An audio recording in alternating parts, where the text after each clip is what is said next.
Onyankopɔn twiri ampɔn ɔbɔ soro ba asase pɛsɛ meyɛ na dwuma sisi nyame dwuma fe ma bi wuram mo hwɛ manim enche meba Ghana or the fake passport ni na mo cheche mkofo na okoka ntokwa na police for buy no man say fake passport ni nya real na o match ni deport no enti order deportation enti enchom ne ba Ghana no say oni ama menye fast meda da Ghana for say me am ba Ghana beti asore enti o ba Ghana na say otimi ba onya bibi ya because wanya say Ghana komedo enti woni de a master and an apprentice teacher and student obi ne ne ba Twene Jonas abia exposes young don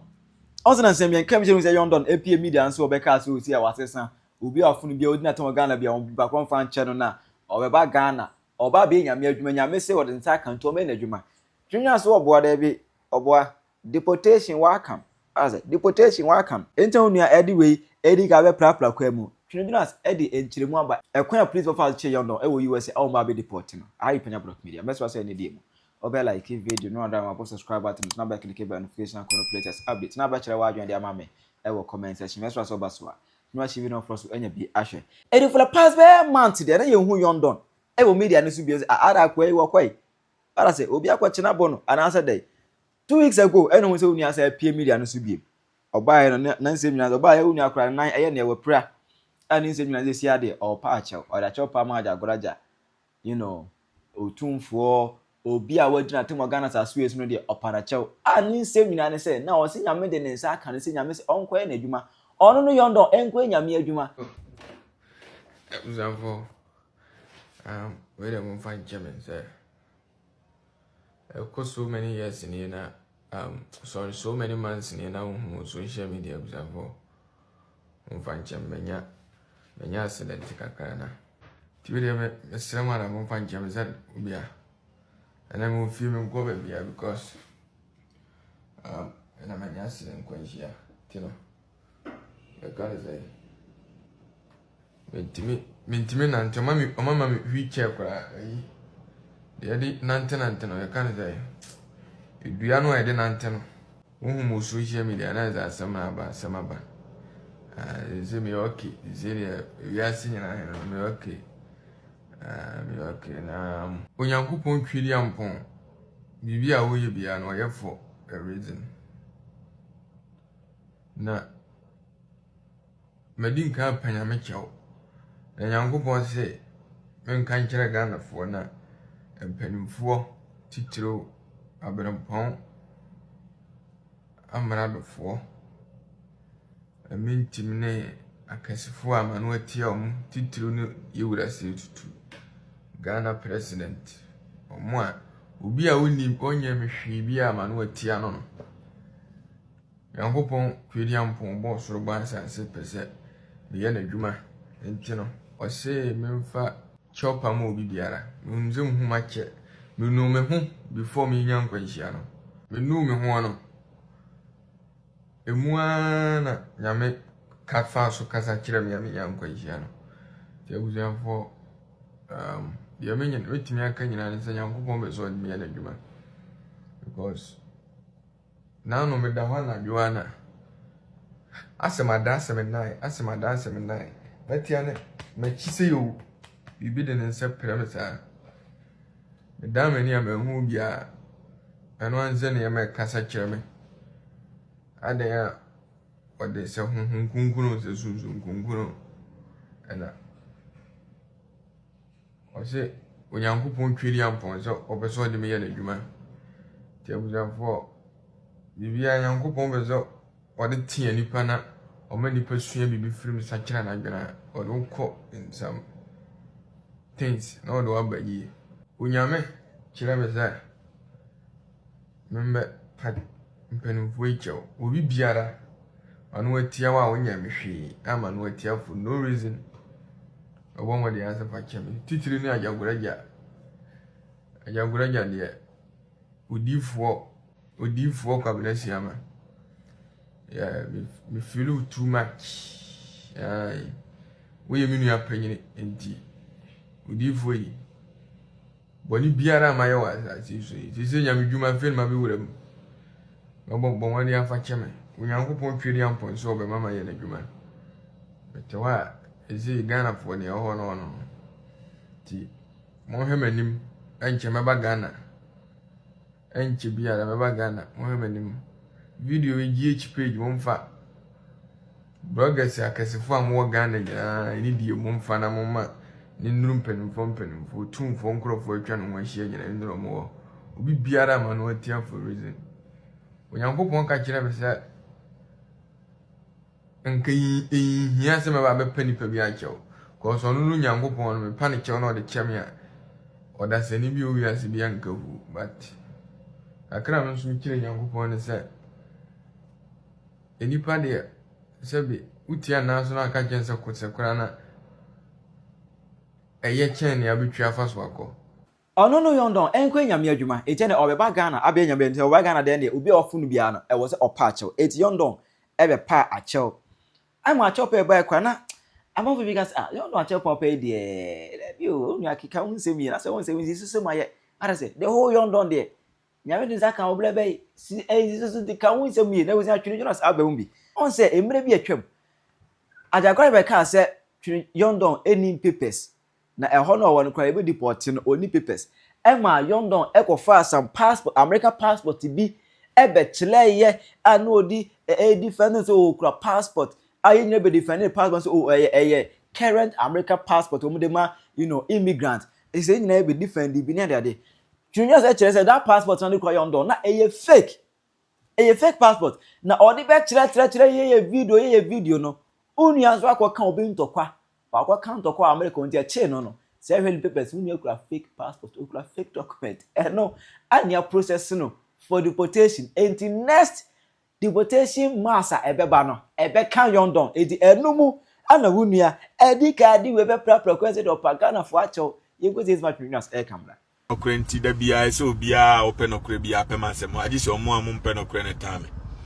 na mo se don se wan boy bi na or see or person copy me no or see or Ghana. Okay, information amanya say yes or the fake passport ni na mo cheche mkufuo na okoka ntokwa na police for buy no man say fake passport ni nya real na match ni deport no anti order deportation nti enchom ne na Ghana no say oni amanya fast meda da Ghana for say me am Ghana beti asore nti o Ghana na say otimi ba onya bibi ya because wanya say Ghana comedy ti omu be deport no nti ese ya obetwa ntro kire mo enti obi se oyale da bi onyale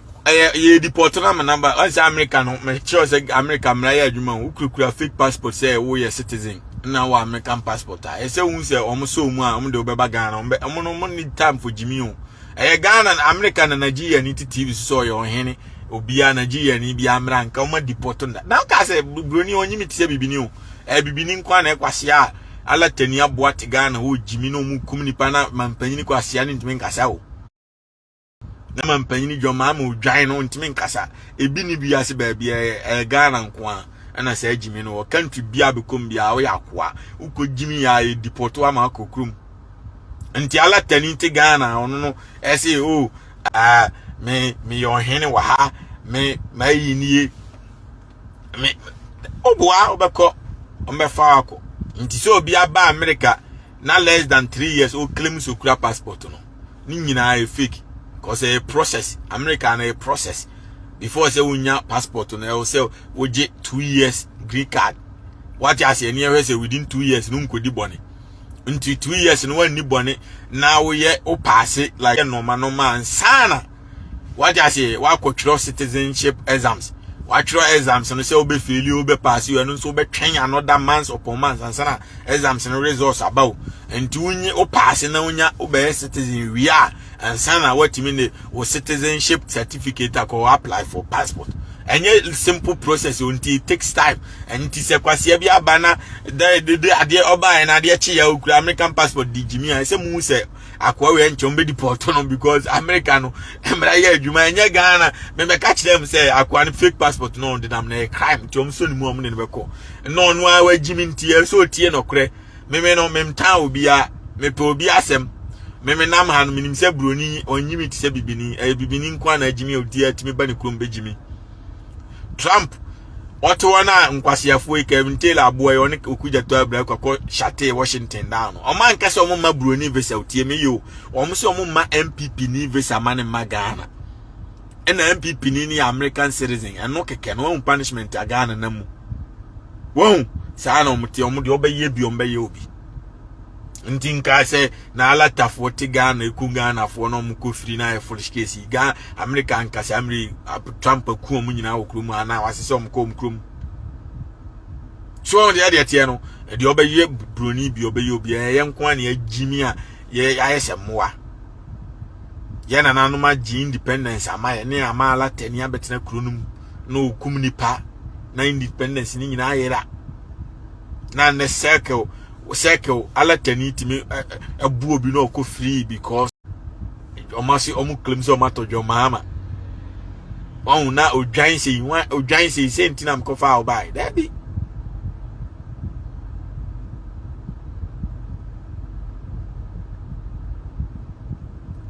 obi se kwasiano unqualified nti that be o semi ne mbeka ne dada o since day one be 2 years ago na mbeka said you know passport na fake passport no di jimi no ombedi ne be ko Ghana enti onyai me be kan Ghana fo bebiri kurasi o na wo ye jealous of him na wan that be broni krom no anya Ghana o emra ye adwuma emra masa emra enti se Ghana Trump kura ye kwachine tum how much more na jimi for immigrant awo aba krom ana wo be jimi won ye be chew ye be deporto even while ukra real passport no o de nam na wo di jimi a no kura omtimi wo ye foreign na no abe passport wa na ukra na wo di jimi a no kura na omtimi withdraw passport no onim ko fo bebra omo green card Trump assign omo Ghana o green card no nya jo mama jimi a o suspend ai first ko kuja to abra kwa ni Kevin Taylor jimi fo ya am ko suspend Washington enka wo green card a wo ya big o timi ko ba be de ho but enen wo green card a wo single entry it said you grab visa pepe na America e Ghana because ye wa band Ghana because of say Ghana ye mampanyina be band omo de amon so be band ye ti omo no de obeye bi ombeye obi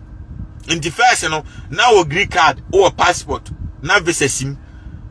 utimi kwa America basa ubetimi akonne America na china wasan abanfo obi am but then na obewura ma visa na say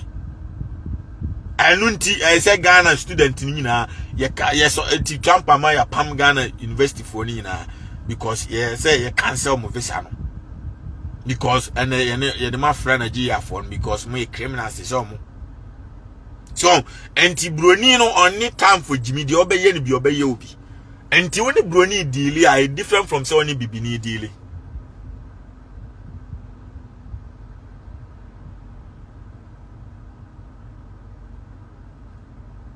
so enti me de meka no kra kire obi a no atie no kra me de me ba me tena meka no kra kire me boy me ka kire no otie mi anka ban na no onna deportation am de ne be ko Ghana me no deportation ko tra Ghana de adwuma na akoye oni adwuma bia obe ba oni na ma bruche nda bia obenye scared di obenye scarce na ama obusuafo Ghana nti obedura obetimi de Ghana fo na jimi ba se odi America status ebe jimi no da police fo be so mu no ana obi kura ko report ide obekọ me o ma report me a je me no ni pode me ba America no we big na at the same time no me multi-millionaire me skani anti me tua tax ma ban nti aban be lose more money so mo me ko Ghana anti o mo consider sa no money na the almighty nya no nya de oye anti na akufo adom be try say de na kwa amfa no so because me skani anga say me skani millionaire kese pa anti ama me businesses in me companies na wa nti o mu hu say na ye de na ekodi a obeton ana oben now we going to lose a lot of taxes and the ye nya no tia tax because bibini 100 and bibini 1 million okra me tia tax me tia na do so che o musika o me de ma ban because o mu nyina ban na hwe o me anya ban na hwe me en na kura petrol ama tomato 7,000 petrol ni asa en na so ati aba form no en ye petrol 7,000 we sem san koto be $1,000 stop on say be e ya do half what you say petrol me tia nyina petrol ni kwa na ekofom Obviously, this is serious. So NDC I fail you drastic. I'm not failing me. No, I'm failing Ghana for you now. Cause I true no at the AC back. Because a bear man true mo na dene. Enti ni yonko bear ma fana. Say why ha moja beba na moja mu na AC fa o. Enti anu ntina true no Trump atwam. Enti waba twama a wosi da bi wagimi ntimi ntwam abra why demonstration after demonstration wa kofu ado time say ye ba ya ye betwam madwene wa menti asese ndisi fu agimi enti ade no mu ntwam mu so amuni esaduro mu ne hwe amuni protected people hospital nurse ni wo hwe ni wo enti die ntina magimi ade ntina magimi Trump atwa ade num die ntina mu de mu ntimi ntwam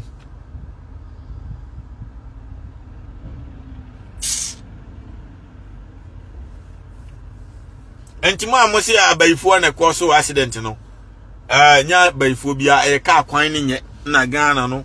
police fu egina kwan so mo check speed eno anso am musika na kom ba bi enti Ghana kwan no e wo se ye mpanifo ni hunyansa ye di ye no a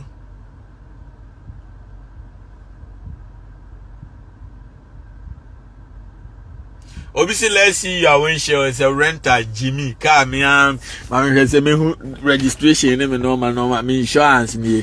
use Geico me car insurance me use Geico ma me twa me din kire mo me din na boss no me car registration here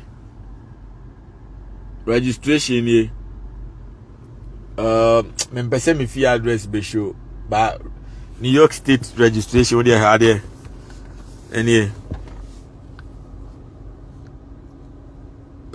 I'm trying to now New York State registration document. And here ready no. I'm in track to be I'm trying to 1 year friend. What is obey as what is here Fred Bruni be training? What is here Fred Bruni be Twene Jonas?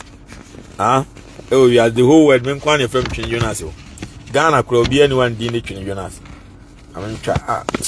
Dia grab show me fee address. I'm on link it to fee address about them eba. I'm in trying to am on Debbie. Show me fee by me by my hair. I'm for do at the end. Me since 2021 and I'm started to cast I can see more. Me try to show me fee address no. Me na me mansion me be say madana nkofo obo me pono. Me try nyi